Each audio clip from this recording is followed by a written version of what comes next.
И така ето, че с днешният 18 октомври 2022 година а, краят на моя така престой тук е. Само да видите обаче нещо. Пак някакви самолети. Уникална история. Не знам просто как да го коментираме това нещо. Не, че е нещо неестествено да вижда човек самолети в небето, но очевидно тук е някакъв много такъв стабилен международен коридор или там как да го наречем, си чуда вече. Над самото селце видяхте как бяха разорали буквално небето с тези самолети, а пък оттам се задава и още един на хоризонта. Гледайте за какво става въпрос, тия само да не се сблъскат в рамките така на шегата. Просто нямам думи каквото и да значи това с тези самолети. Но при всички случаи така задкулисието е наясно в каква точно схема не е истина. Още един се появи, това просто трябва да се види. Нямам думи, просто това е... Не знам, в София дори ми се струва, че е толкова много.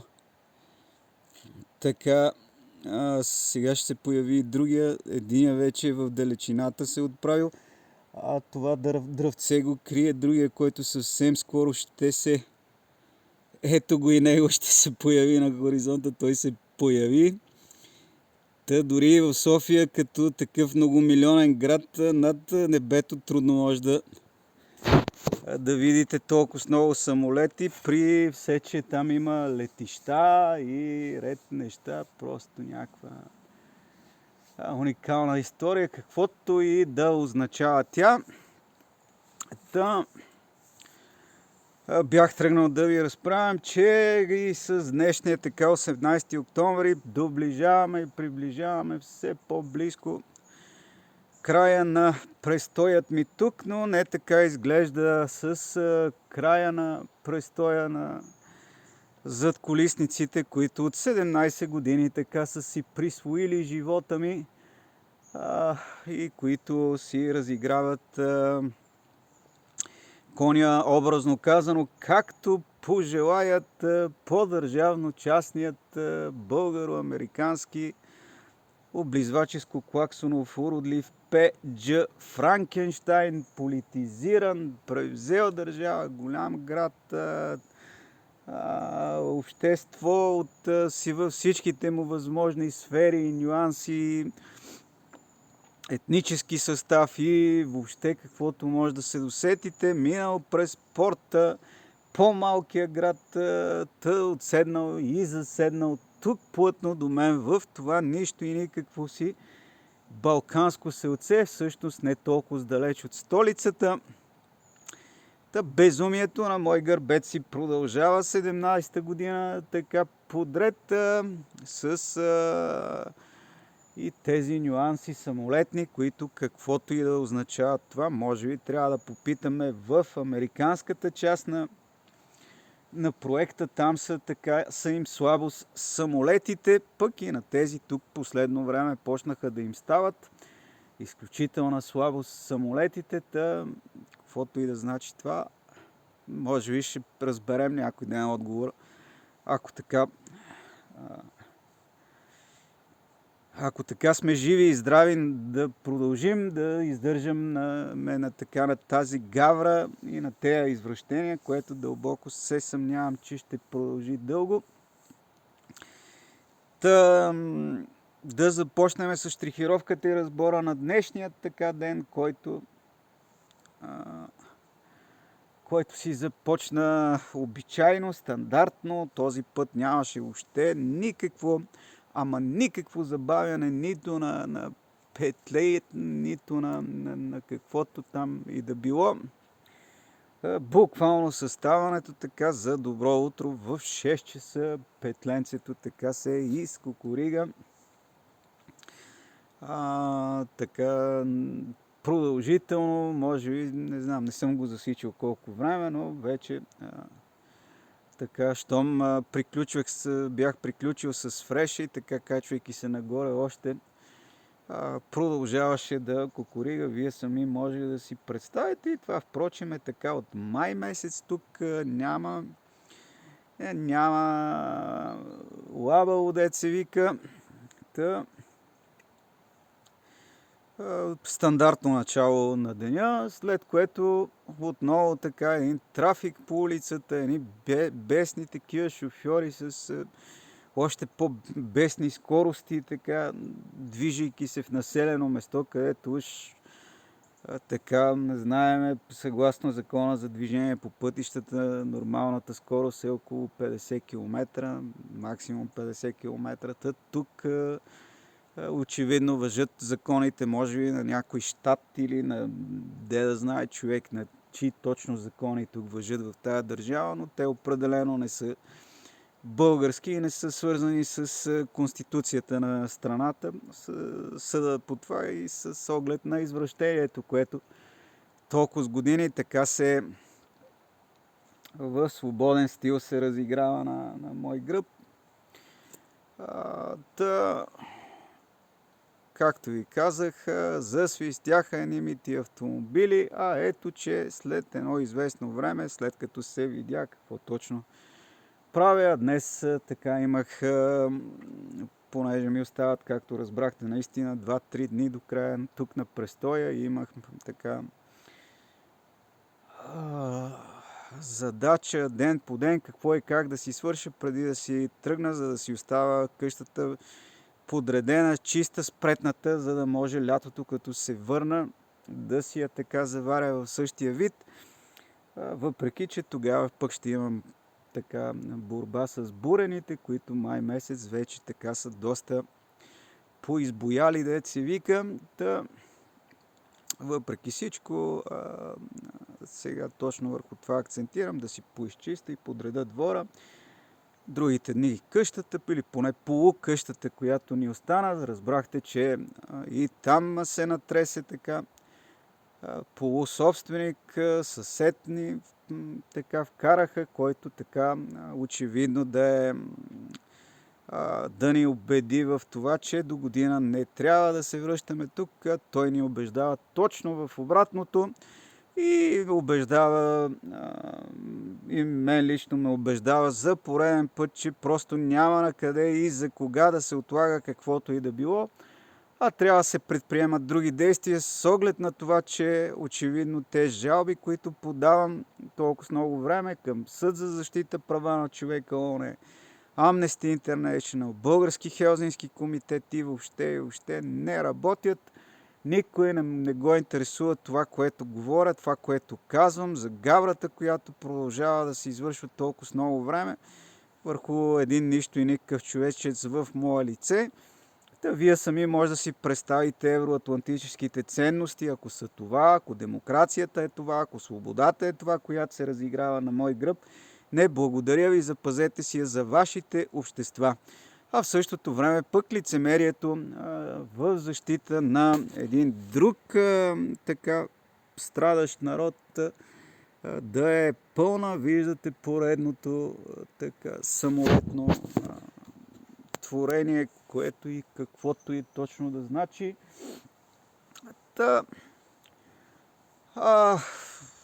Както видяха какво точно правя, веднага се засилиха клаксоните, така, разбира се, един от най-дейните беше и местният магазинер, който така в последно време беше позаспал, така да го кажем образно, в това отношение, но може би пък така го отвътре така нещо го му погали егото и сигурно се присети за старите времена с гаврата по мой адрес по отношение на продажба на основни хранителни продукти, като хляб, примерно, или по-скоро отказът им от продажба, въпреки така, че са налични, на разположение, но отказът им от продажба под предлог, че са закупени от друг, така не един и два пъти, ме е карало да хода до съседни тук населени места, за да мога да си купя този продукт. Днес, понеже пекох хляб и може би някой му е подсказал тази работата, за това така го го видяхме в обичайния му стандартен блясък на дългите, а пък на изпроводяки на един къс клаксон. Така си седят нещата. И не само той, след това пак имаше дълги, къси, единични, двойни, десеторни клаксони. Просто няма 6-5 уникална история. Отново завъртяха веселата мъжка компания от къщата там, съседна на нашата, с обаче по-обран така говор, по-тихичко, което някак си я направи малко по-естествена и приемлива ли, да знам как да го кажем. Някак си, ако въобще нещо има, което е заобикалящо ме, е естествено, някак си малко по-нормално изглеждаше, айде така да го кажем. На фона на така ожесточените пък преговори, разговори или там, не знам точно как да ги определиме в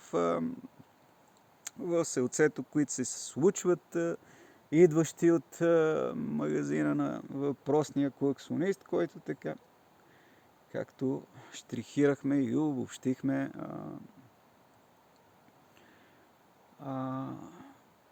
се беше днес развихрил, поприпомнил си старите добри времена в рамките на шегата, ако така можем да го кажем, за да се появи и земеделец номер 1 с въздесъщата си кашличка, за да не ни създава някакви внушения, просто да разберем, че е там, може би, или нямам наистина представа. Завързахме с него така кратък, но изключително съдържателен така разговор, при което го призовах да си пие сиропчето по-редовно.